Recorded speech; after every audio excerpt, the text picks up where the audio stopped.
नमस्कार साथियों, एक बार फिर से आप सभी का बहुत बहुत स्वागत है हमारे यूट्यूब चैनल सफलता एक्सप्रेस कोचिंग सेंटर पे। तो इस क्लास में हम आप सभी के लिए लेके आए क्लास 10th की साइंस की मोस्ट वायरल ऑब्जेक्टिव क्वेश्चन, जो आपके फर्स्ट सिटिंग में एग्जाम होगा या सेकंड सिटिंग में एग्जाम होगा, दोनों के लिए काफ़ी इंपॉर्टेंट वीडियो है। तो इस वीडियो को एक बार देखकर जरूर जाना, क्योंकि इससे ज़्यादा प्रश्न देखने को मिलेगा। तो आइए इस वीडियो को स्टार्ट करते हैं। और स्टार्ट करने से पहले एक बार छोटा सा रिक्वेस्ट है, यदि अभी तक आपने हमारे चैनल को सब्सक्राइब नहीं किया है तो प्लीज़ चैनल को सब्सक्राइब करके बगल में बेल आइकन दिया रहेगा, उसे जरूर दबा लेना, ताकि आने वाली वीडियो का नोटिफिकेशन जो है सबसे पहले अपने मोबाइल पर मिलता रहे।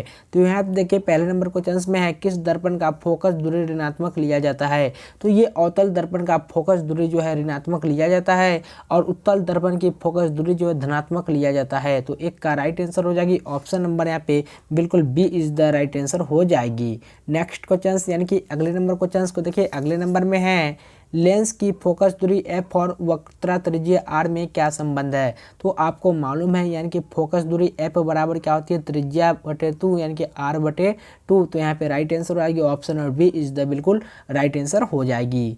चलिए दूसरे के बाद नेक्स्ट इनके तीसरे नंबर देखिएगा। तीसरे नंबर में है, निम्न में से किस माध्यम का अपवर्तनांक सबसे अधिक होता है। तो यहाँ पे जो हीरा यानी कि डायमंड का जो है सबसे अपवर्तनांक यानी कि अधिक होता है। तो 3 का right answer option number D is the बिल्कुल राइट आंसर हो जाएगी। नेक्स्ट क्वेश्चन को देखेगा यानी कि चौथे नंबर क्वेश्चन को, चौथे नंबर में है, समान दृष्टि के लिए स्पष्ट दृष्टि की अल्पतम दूरी कितनी होती है। तो समान दृष्टि के लिए स्पष्ट दृष्टि की जो अल्पतम दूरी होती है वो 25 सेंटीमीटर होती है। तो यहाँ पे 4 का राइट आंसर बिल्कुल option number B is the right answer हो जाएगी। चलिए फ्रेंड्स अगले नंबर प्रश्न की ओर बढ़ते हैं। चौथे के बाद देखिए 5वें नंबर प्रश्न में है, श्वेत प्रकाश का कौन सा रंग वर्ण किसी प्रिज्म से गुजरने के पश्चात सबसे झुकता है, सबसे अधिक झुकता है। तो यहाँ पे राइट आंसर यहाँ पे दिया है सबसे कम झुकता है। तो इसका राइट आंसर हो जाएगी ऑप्शन नंबर यहाँ पे बिल्कुल सी इज द राइट आंसर हो जाएगी लाल। चलिए 5वें के बाद नेक्स्ट यानी कि छठे नंबर प्रश्न को देखेगा। छठे नंबर में है, निकट दृष्टि को किस लेंस के उपयोग द्वारा संशोधित किया जा सकता है। तो मेरे प्यारे साथियों इसका जो राइट आंसर हो जाएगी ऑप्शन नंबर ए यानी कि अवतल लेंस जो है ये निकट दृष्टि को एक लेंस के उपयोग में संशोधित करता है। तो option number A is the बिल्कुल राइट आंसर हो जाएगी। चलिए छठे के बाद यानी कि 7वें नंबर देखिएगा, वैद्युत प्रतिरोधकता का निर्भर करता है। तो वैद्युत प्रतिरोधकता जो है निर्भर किस पर करता है। ऑप्शन है चालक की लंबाई पर, बी है चालक की अनुप्रस्थ काट क्षेत्रफल, सी है चालक के पदार्थ की प्रकृति पर, और डी है इनमें से सभी। तो इसका राइट आंसर हो जाएगी ऑप्शन नंबर डी यानी कि इनमें से सभी। चलिए 7वीं के बाद नेक्स्ट इनके 8वें नंबर प्रश्न को देखिए। 8वें नंबर में है, विद्युत शक्ति का एसआई मात्रक होता है। तो विद्युत शक्ति का एसआई मात्रक क्या होता है, वाट होता है। तो यहाँ पे राइट आंसर हो जाएगी option number A is the बिल्कुल राइट आंसर हो जाएगी। चलिए अगले नंबर क्वेश्चन को देखिएगा। नेक्स्ट इनके 9वीं नंबर है, एक यूनिट विद्युत ऊर्जा का मान है। तो एक यूनिट विद्युत ऊर्जा का मान जो होता है वो 3.6 गुने 10 के पावर 6 जूल होता है। तो यहाँ पे राइट आंसर हो जाएगी ऑप्शन नंबर बिल्कुल D is the right answer हो जाएगी। तो ये मोस्ट इंपॉर्टेंट ऑब्जेक्टिव क्वेश्चन आपको मिल रहा है, बहुत इंपॉर्टेंट है ये। आप सब एक बार इस वीडियो को इतना शेयर करें कि बहुत सारे स्टूडेंट जो है वो फ़ायदा मिल सके हमारे यूट्यूब चैनल से। यहाँ पे देखिए 10वीं नंबर है, निम्न में से कौन सा कथन सत्य नहीं है। तो यहाँ पे बिल्कुल D is the right answer हो जाइए। तो बिल्कुल सत्य नहीं है, क्योंकि हरे विद्युत रोधन वाला तार प्राय विद्युतमय तार होता है। तो ऑप्शन नंबर डी जो होगा राइट आंसर हो जाएगा।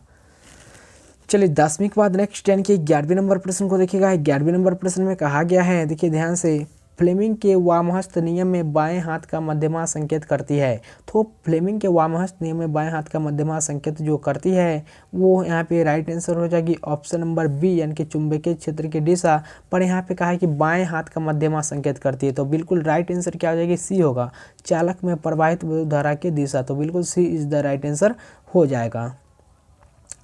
चलिए 11वीं के बाद नेक्स्ट इनके 12वें नंबर प्रश्न को देखिए। 12वें नंबर में है, चुंबक के भीतर चुंबकीय क्षेत्र रेखाओं की दिशा क्या होती है। तो यहाँ पे उत्तर ध्रुव से दक्षिण ध्रुव की ओर होती है। तो 12 का क्या हो जाएगी ऑप्शन नंबर यहाँ पे क्या हो जाएगी, बी होना चाहिए। चलिए तो 12 के बाद नेक्स्ट इनके अगले नंबर प्रश्न को देखिएगा। 12 के बाद 13 नंबर प्रश्न को, 13 नंबर प्रश्न में कहा गया है, नाभिकीय ऊर्जा का स्रोत निम्न में से कौन सा है। तो नाभिकीय ऊर्जा का स्रोत जो है निम्न में से कौन सा है, तो यूरेनियम। यूरेनियम जो है ये एक नाभिकीय है। तो इसका राइट आंसर हो जाएगी option number A is the बिल्कुल राइट आंसर हो जाएगी। चलिए 13 के बाद देखिएगा नेक्स्ट यानी कि 14 नंबर प्रश्न में कहा गया है, जो कि बहुत ही इंपॉर्टेंट है ये प्रश्न। तो यहाँ पे जो कहा गया था वो कली चूना का रासायनिक अनुसूत्र क्या होता है, CaO। ऑप्शन नंबर यहाँ पे B is the right answer हो जाएगी। चलिए 15 नंबर प्रश्न को देखिए। 15 नंबर में है जल के वैद्युत अपघटन में कैथोड पर कौन सा गैस मुक्त होता है। तो 15 का right answer option number B होता है, B is the right answer हो जाएगी। 15 के बाद देखिएगा नेक्स्ट यानी कि 16 नंबर प्रश्न में कहा गया है बेकिंग सोडा का रासायनिक सूत्र क्या होता है। तो बेकिंग सोडा का जो रासायनिक सूत्र होता है वो क्या होता है, आप सभी को जल्दी से कमेंट बॉक्स के माध्यम से कमेंट करके बताना है, जो भी स्टूडेंट। तो यहाँ पे 16 का राइट आंसर हो जाएगा ऑप्शन नंबर ए, यानी कि NaHCO3 जो होता है ये बेकिंग सोडा का रासायनिक सूत्र है। चलिए अगले नंबर प्रश्न की ओर बढ़ते हैं, यानी कि 16 के बाद 17 नंबर देखिएगा। कौन सा पदार्थ नीले लिटमस पत्र को लाल कर देता है। तो अम्ल जो है ये नीले लिटमस पत्र को लाल कर देता है। तो यहाँ पे 17 का option number A is the बिल्कुल राइट आंसर होगा। 18 नंबर प्रश्न को देखिएगा। मिल्क ऑफ मैग्नीशियम का पीएच मान है। तो मिल्क ऑफ मैग्नीशियम का पीएच मान जो होता है वो 10.5 होता है। तो यहाँ पे 18 का option number D is the बिल्कुल राइट आंसर होगा। 19 नंबर प्रश्न को देखिएगा। 19 नंबर है निम्न में से कौन सा अधातु चमकीला है। तो अधातु चमकीला जो होता है वो आयोडीन होता है। कौन सा होता है, आयोडीन। तो यहाँ पे राइट आंसर हो जाएगी option number A is the बिल्कुल राइट आंसर हो जाएगी। चलिए 19 के बाद नेक्स्ट 10 के अगले नंबर प्रश्न को देखिएगा। 20 नंबर में है निम्न में से कौन सा धातु अत्यधिक अभिक्रियाशील है। तो सोडियम जो है ये सबसे ज़्यादा अत्यधिक अभिक्रियाशील होती है। तो ऑप्शन नंबर यहाँ पे बी इज द बिल्कुल राइट आंसर हो जाएगी। तो जल्दी से आप सब इस वीडियो को ज़्यादा शेयर करें एंड लाइक भी करें और कमेंट करके ज़रूर बताना कि आपको वीडियो कैसा लगा। ऑक्सीजन परमाणु के वाहनतम कक्षा में इलेक्ट्रॉनों की संख्या कितनी होती है। तो ऑक्सीजन परमाणु के वाहनतम कक्षा में इलेक्ट्रॉनों की जो संख्या होती है 6 होती है। तो 21 का right answer option number B is the बिल्कुल राइट आंसर हो जाएगी। चलिए 21 के बाद नेक्स्ट 10 के अगले नंबर प्रश्न को देखिए। अगले नंबर है 22 नंबर में है ब्यूटेनॉन एक कार्बनिक यौगिक है जिसका प्रकार्यात्मक समूह क्या होता है। तो कीटोन होता है। तो 22 का राइट आंसर क्या हो जाएगी, ऑप्शन नंबर यहाँ पे बिल्कुल राइट आंसर हो जाएगी सी इज द बिल्कुल राइट आंसर। चलिए अगले नंबर प्रश्न की ओर बढ़ते हैं। 22 के बाद 23 नंबर प्रश्न को देखिए। 23 नंबर में है नाइट्रोजन के 2 परमाणुओं के बीच कितने अबंध बनते हैं। तो नाइट्रोजन के 2 परमाणुओं के बीच जो बनते हैं वो अबंध त्रिअबंध बनते हैं। तो ऑप्शन नंबर यहाँ पे सी इज द बिल्कुल राइट आंसर हो जाएगी। अगले नंबर क्वेश्चन को देखिएगा। अगले नंबर क्वेश्चन में कहा गया है एल्किन का समान सूत्र है। तो एल्किन का समान सूत्र क्या होता है।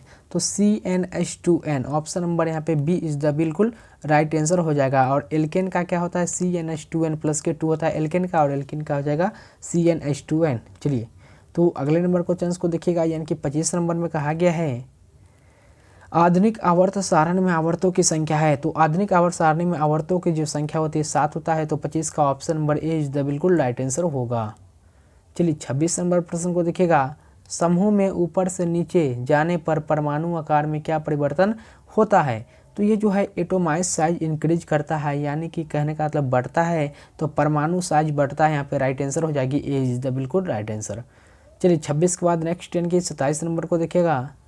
कौन सा एंजाइम इम्लिशकृत वसा का पाचन करता है। तो ऐसा कौन सा एंजाइम है जो इम्लिशकृत वसा का पाचन करता है। तो लाइपेज। ऑप्शन नंबर यहाँ पे बिल्कुल सी इज द राइट आंसर हो जाएगी। 28 नंबर प्रश्न को देखिए।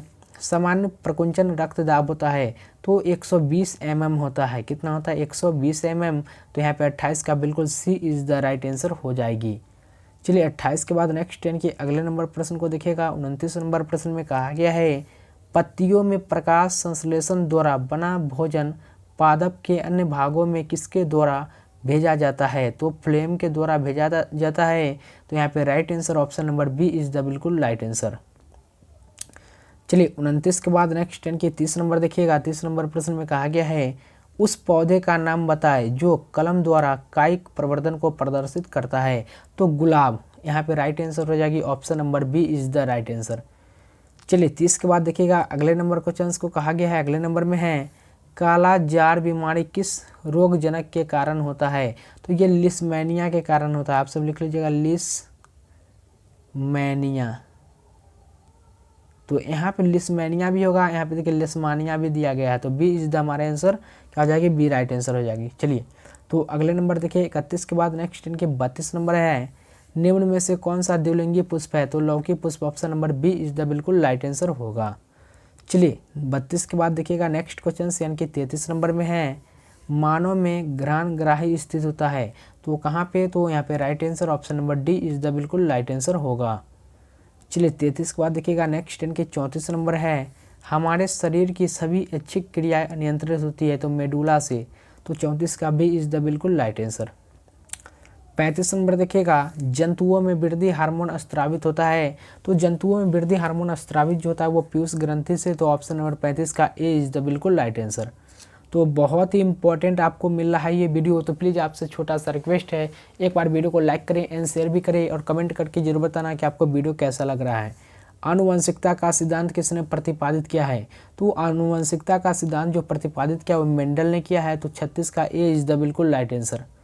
चलिए 36 के बाद देखिएगा नेक्स्ट यानी कि 37 नंबर बहुत ही इंपॉर्टेंट है, स्त्रियों में लिंग गुण सूत्र होते हैं तो स्त्रियों में लिंग गुण जो होता है वो एक्स यानी कि, और पुरुष में जो लिंग गुण सूत्र होते हैं वो होता है एक्स वाई। क्या होता है, एक्स वाई।